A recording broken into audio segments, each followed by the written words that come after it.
চলুন আজ আপনাদের সাথে শেয়ার করি গ্রাম বাংলার বর্তমানে সবচেয়ে জনপ্রিয় খাবার তালের ফুলুরি বা তালের বড়া, যেটাই বলেন না কেন। আসসালামু আলাইকুম এভরিওয়ান, আশা করি আপনারা সকলে ভালো আছেন আর আমিও ভালো আছি। এবছর আজকে প্রথম বাড়িতে তাল নিয়ে আসা হলো। অন্য বছর তো এতক্ষণে 2-3 বার তালের ফুলুরি খাওয়া হয়েই যায়, কিন্তু এবছরটা একটু অন্যরকম। আজকে আমি আর মা দুজনে একসঙ্গে মিলেই তালের ফুলুরি বানাবো। তার জন্য দেখুন প্রথমে কিন্তু তালটাকে ভালোভাবে ছাড়িয়ে নিতে হবে। আমি প্রথম আজকে তাল ছাড়লাম। উপরের যে খোসাটা থাকে সেটা কিন্তু প্রচন্ড শক্ত, প্রথমে তো আমি পারছিলামই না, তারপর অনেকটা চেষ্টা করার পর পেরেছি। তো দেখুন তালটাকে পুরো ছাড়িয়ে নিয়েছি আর এখানে 3টে আঁটি রয়েছে, আর ওপরের যে খোসাগুলো থাকে সেগুলোকে এবার ছাড়িয়ে নেব তালের পাল্পটাকে বার করার জন্য। আর তালের পাল্প বার করার জন্য তো অনেকে অনেক কিছু ইউজ করে, কিন্তু আমি আজকে ঝুড়ি ইউজ করব। এই ঝুড়ি দিয়েই তালের পাল্প বার করব। এরকম আমি ছোট থেকে দেখে আসছি, আমার মা, আমার বড় মা সবাই এই ঝুড়ি দিয়ে তালের পাল্প বার করে। আমিও আজ প্রথমবার ট্রাই করলাম। তো চলুন ফুলুরির ব্যাটারটা করার জন্য কি কি লাগবে বলে দিই। প্রথমেই তো ওই তালের পাল্পটা নিতে হবে, তার মধ্যে পরিমাণ মতো চিনি দিতে হবে, তারপরে স্বাদ মতো লবণ, একটু বেকিং সোডা আর একটু সুজি দিতে হবে,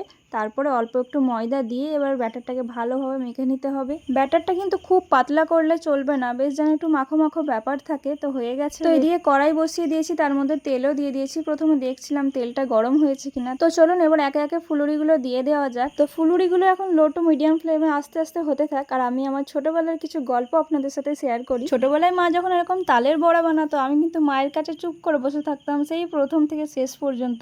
মা গরম গরম ভেজে তুলে রাখতো আর আমি ওখান থেকেই খেতাম। গরম ফুলুরি খাওয়ার মজাটাই কিন্তু আলাদা। আমার ঠান্ডা হয়ে গেলে বেশ ভালো লাগে না, গরম যতক্ষণ থাকে ততক্ষণই আমি অনেকগুলো খেয়ে ফেলি একসঙ্গে। তো বলতে বলতে দেখুন তালের ফুলুরি কিন্তু রেডি হয়ে গেছে। তো আপনাদের কোনটা ভালো লাগে, ঠান্ডা নাকি গরম, কমেন্টে অবশ্যই জানাবেন। আর তালের ফুলুরি তো রেডি হয়ে গেছে, আর দেখুন কতটা সফট হয়েছে ফুলুরিগুলো, নরম আর গরম মিলেমিশে একদম একাকার। তো চলুন আজকের ভিডিওটা এই পর্যন্ত, দেখা হবে আবার নতুন কোনো একটা ভিডিওতে। আল্লাহ হাফিজ।